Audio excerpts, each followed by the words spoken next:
Welcome to Atheist Talk. I'm your host, George Kane. The theory of evolution, that species arise by natural selection of attributes that are favorable for individual survival and reproductive success, is the core organizing principle of the science of biology.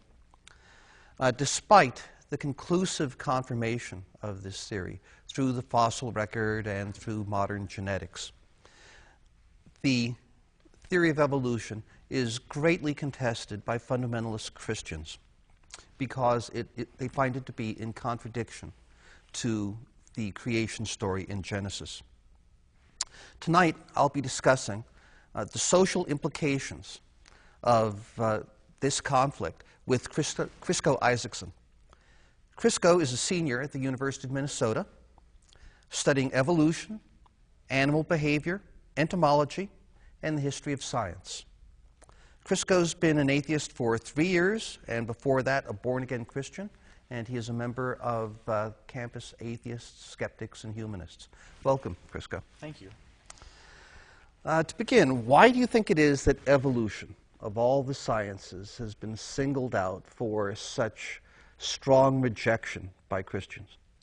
Well, evolution, more than a lot of the theories that came before it, has really taken man out of its special place in the universe. I mean, Copernicus and everything came along before that, and they found out that the Earth was not the center of the universe, and that, was one way to take man out of his special place. To say that man is the exact center of the universe means that we are special. But people could handle that a little bit better than they could handle the fact that they were just as special as any other animal, or they came about through naturalistic processes, just like the rocks did, just like every other thing on Earth. They were no more or less special than anything else. Right, and you mentioned astronomy with Copernicus. I guess if they were going to respond to astronomy, they would certainly be doing so by now with the developments in astronomy that have made the universe so large and the Earth's place in it so small. Well, they have to take on evolution first, then they can, one step at a time. One step at a time, right? I suppose so. Do you find that evolution is compatible with religion at all? Absolutely. The Pope came out in 1996 and even admitted that the Catholic Church does not believe that evolution and Catholicism are mutually exclusive principles.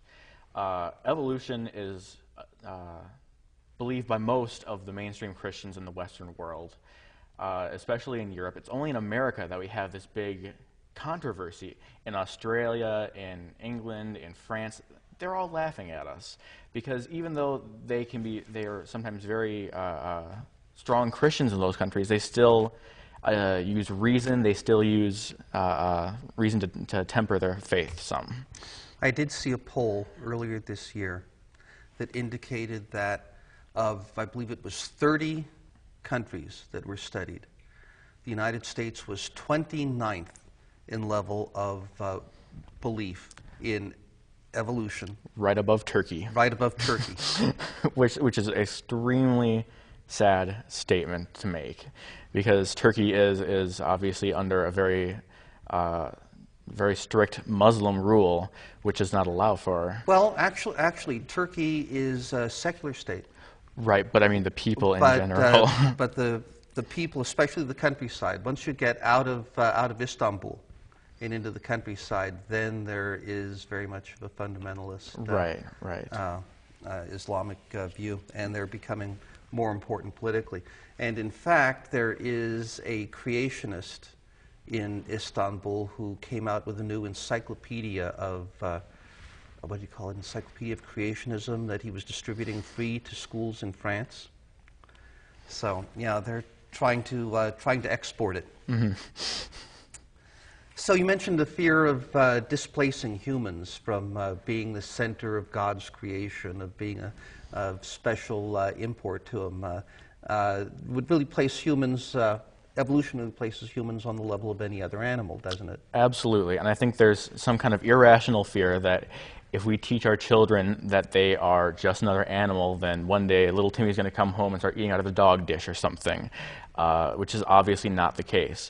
What they forget about when they say, humans are just another animal, is that every animal is unique in its own way, and humans are animals, but we are extremely unique in being social, in being tool users, in all these other things, and having extremely high mental skills.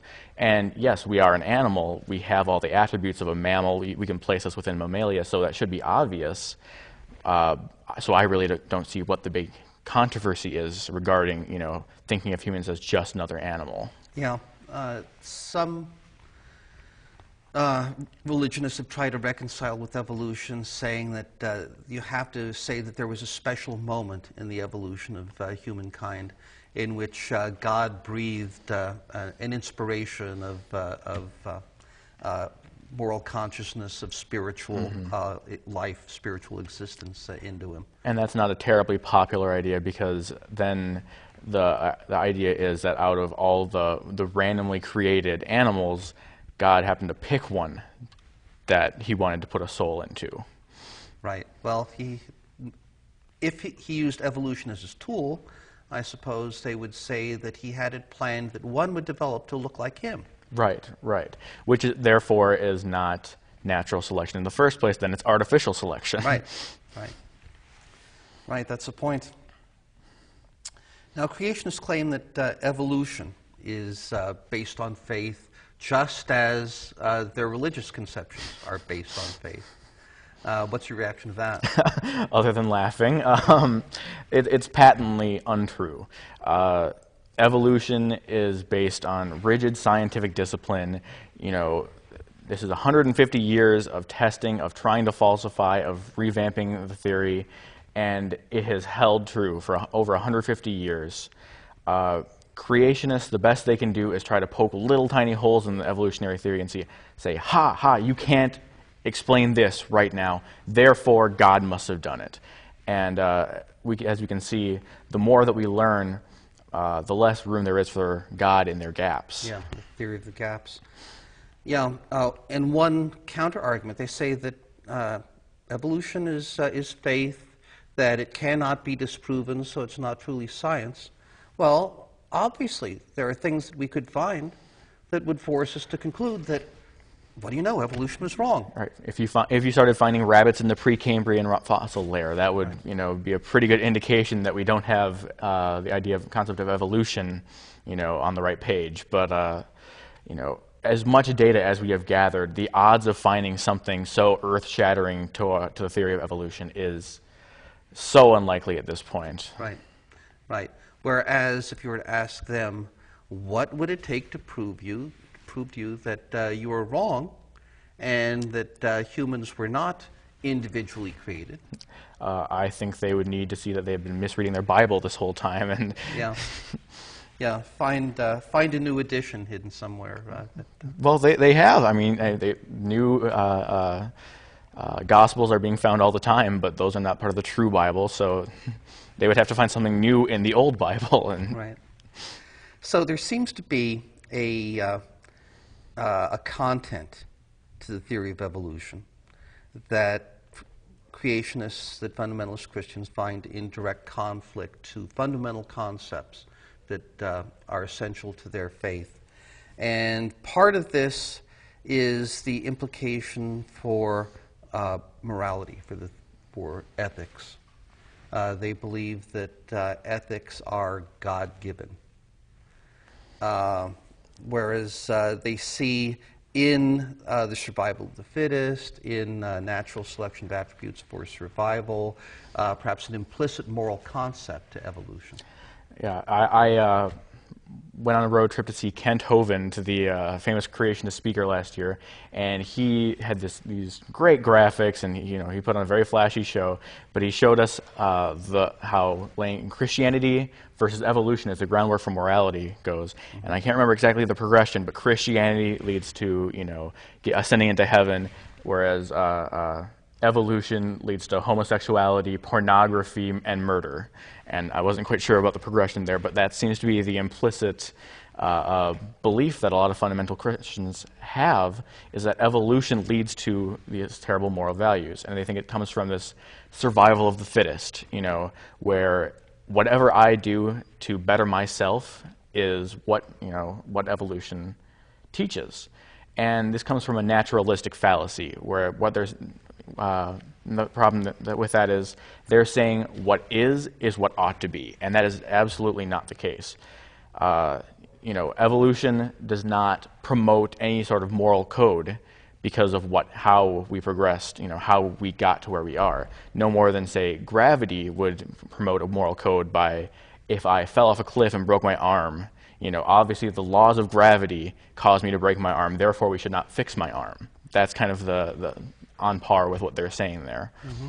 So if evolution, had us, fighting tooth and claw to get to where we are today, then we shouldn't be fixing that, and that's the moral code we should base it on. But we are at a point, humans are at a point in our society where we can think beyond our genes, and we can think to, better human life in general. We are not slaves to our genes, as Richard Dawkins said.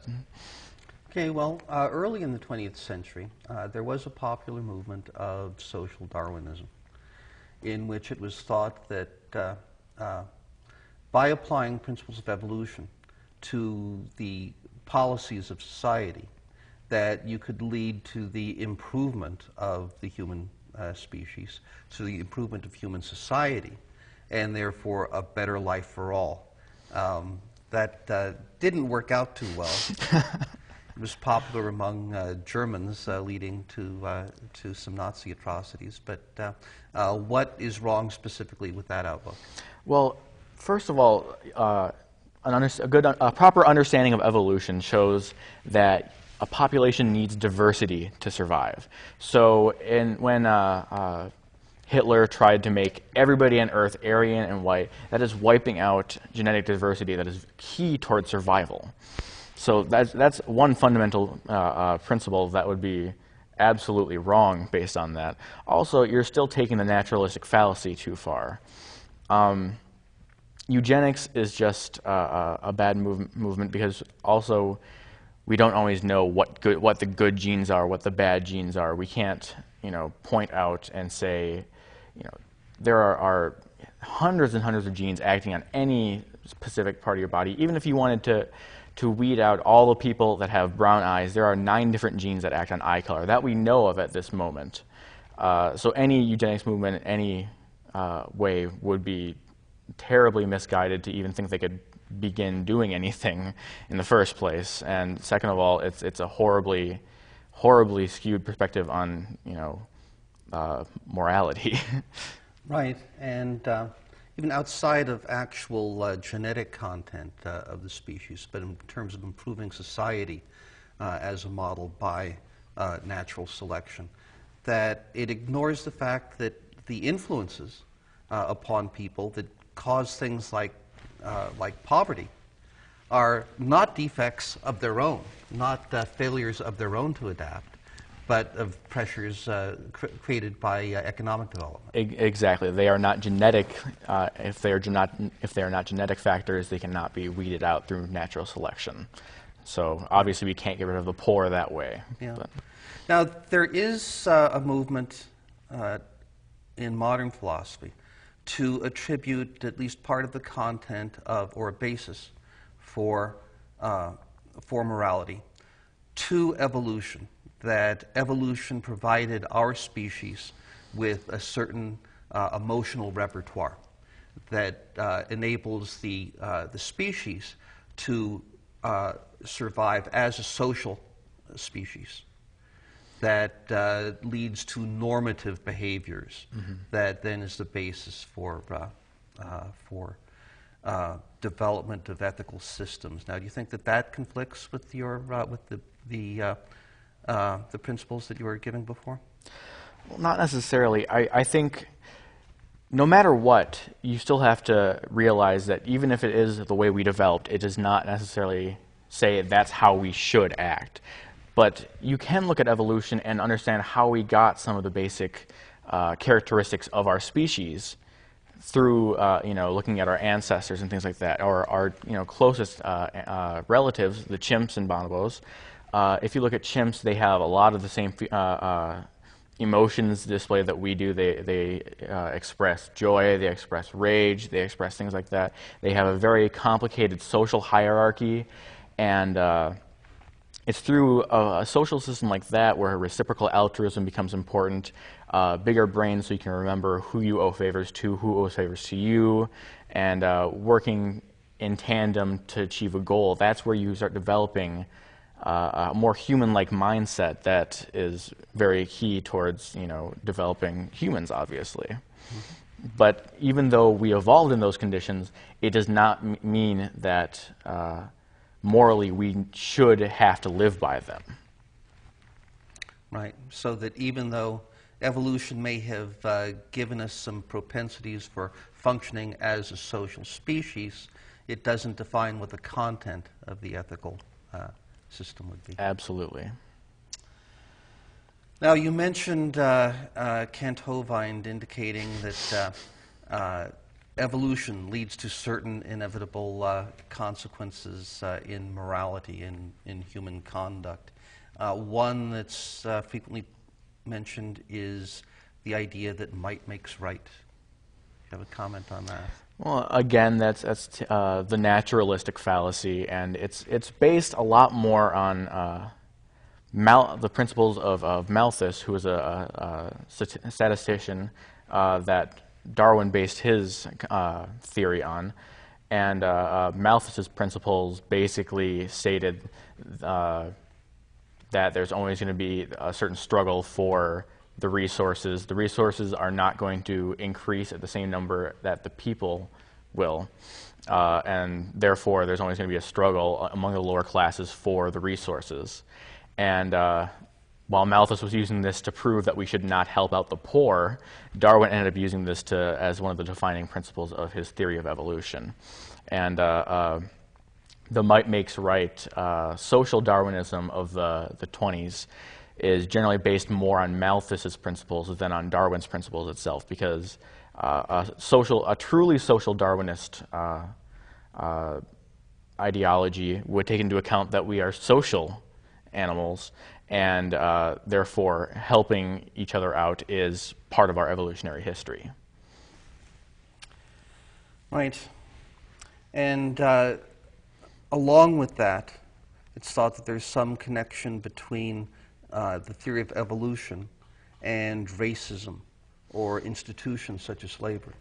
Which is, again, patently false. And even if we look at the years, interesting note I like to bring up whenever somebody asks me this question is that 1859, the same year that On the Origin of Species was published, was the same year that the last slave ship was sent to the United States. So obviously, evolution did not lead to slavery. We had slavery for thousands of years before evolution. We had institutionalized slavery for centuries before that. The persecution of the Indians and everything like that, Native Americans in American history, happened well before Darwin's theory was published. So obviously, racism was prevalent well before Darwin had ever posted any of his theory.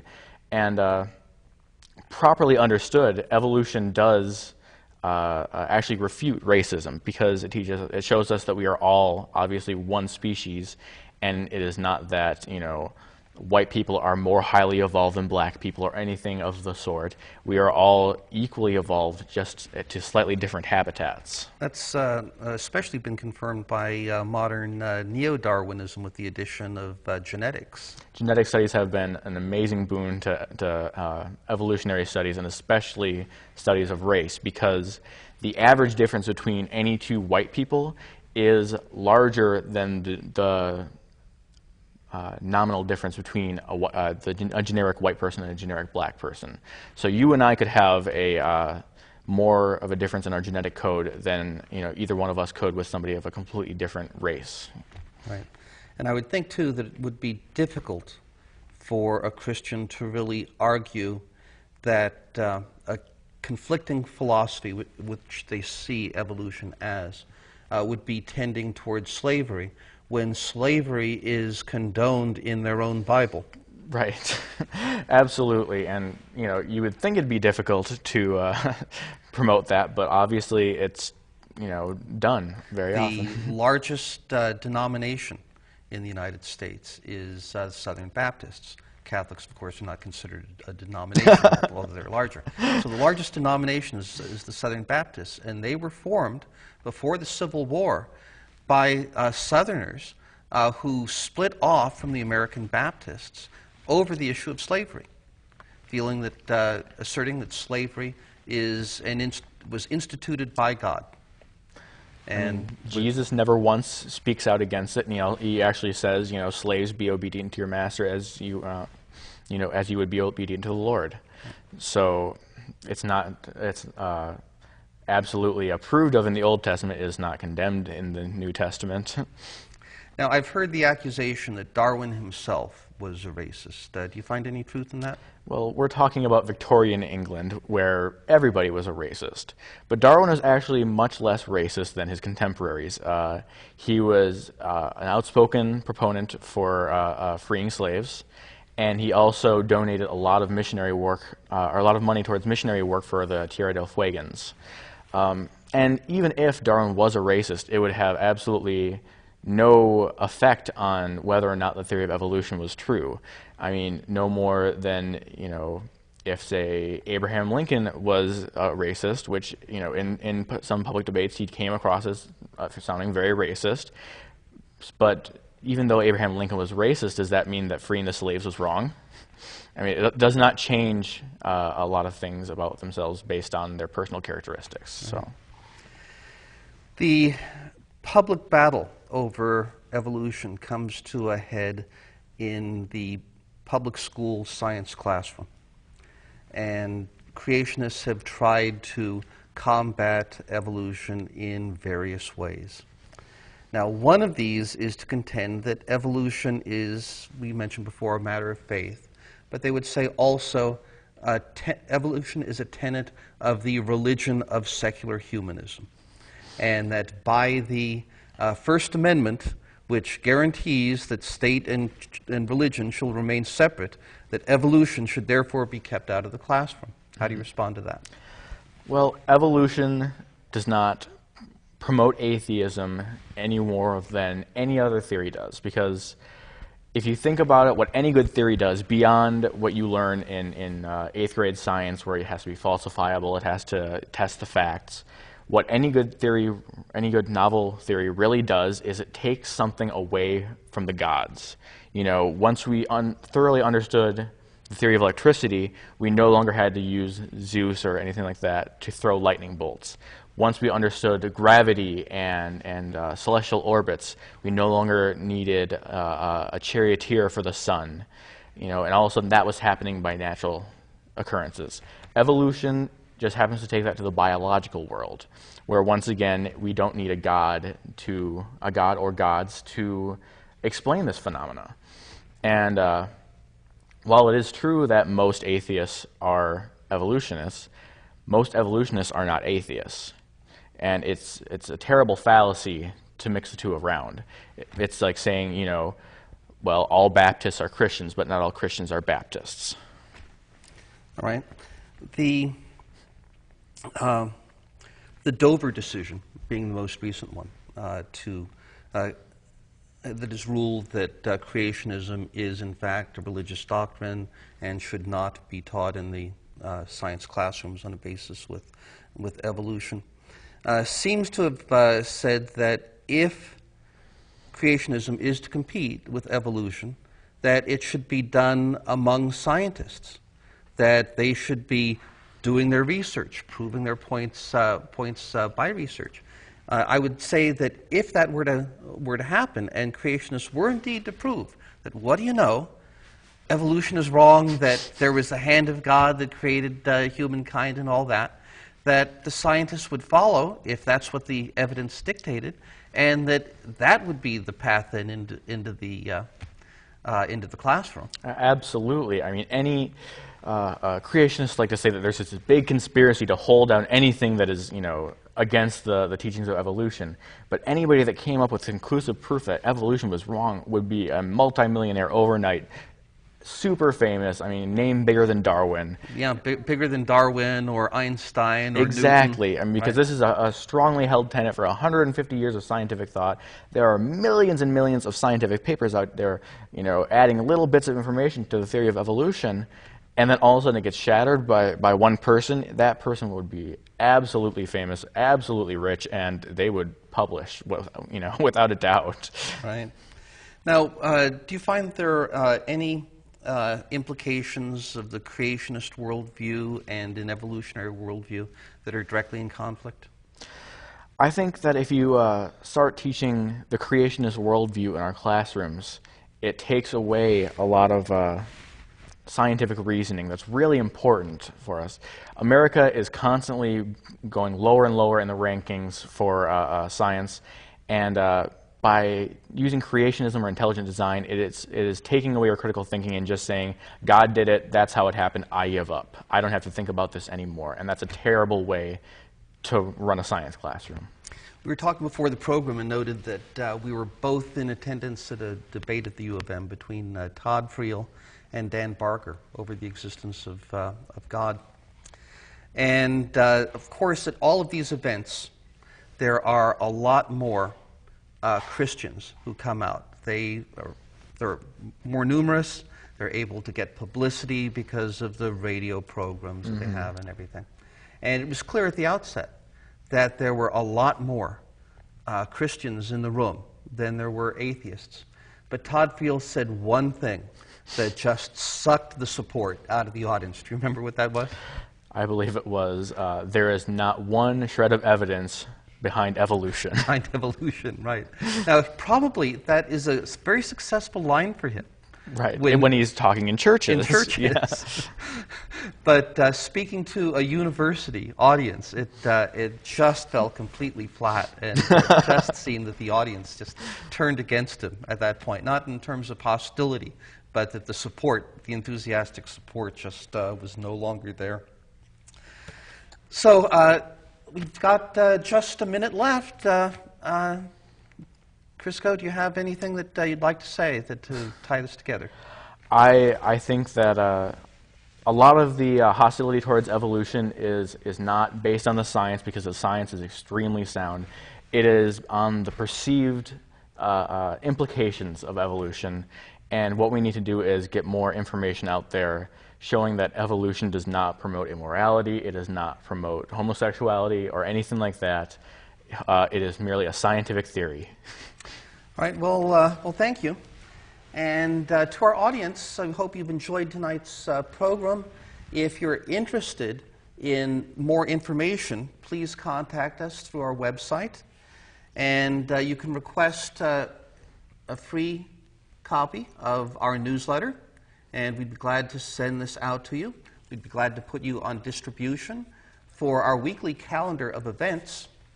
And so we hope to hear from you. If you're interested in us, we're interested in you.